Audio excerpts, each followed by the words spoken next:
Haïti brûle, Haïti souffre, Haïti étouffe. Et pendant que le peuple haïtien vit dans la peur, vous à Washington, vous jouez aux stratèges. Trump, savez-vous ce que représente le 7 février? Le 7 février n'est pas une date ordinaire. En Haïti, c'est une date historique. C'est une date constitutionnelle. C'est une date où un peuple regarde son pouvoir en face. Le 7 février 2000, le mandat du Conseil présidentiel de transition arrive à sa fin. 2 ans. 2 ans de transition. 2 ans de promesses.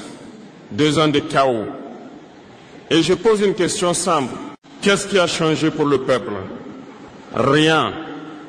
Toujours les gangs, toujours la peur, toujours les routes coupées, toujours Port-au-Prince prisonnière. Alors pourquoi cette transition se termine sans solution? Pourquoi aucune élection réelle? Pourquoi aucune souveraineté? Pourquoi aucun État debout? Parce que la vérité est dure. Cette transition n'a pas été construite pour libérer Haïti. Elle a été construite pour gérer Haïti, pour contenir Haïti, pour contrôler Haïti. Et maintenant, vos avions arrivent.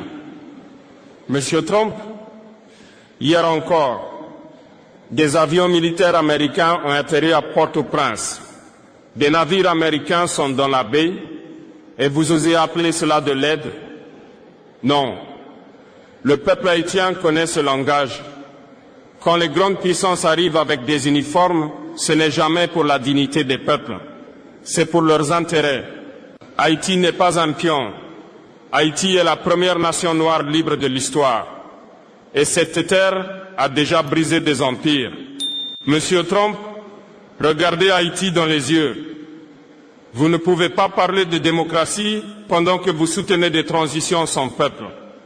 Vous ne pouvez pas parler de sécurité pendant que le pays est livré aux armes.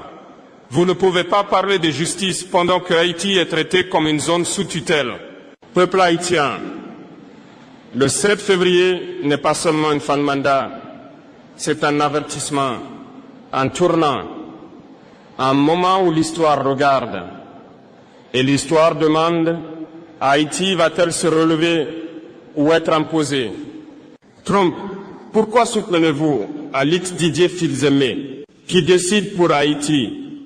Monsieur Donald Trump, maintenant je vais être encore plus clair, parce qu'au cœur de cette crise, il y a un nom, un homme, un symbole, Alix Didier Fils-Aimé. Et je vous pose une question simple, Trump. Pourquoi soutenez-vous cet homme?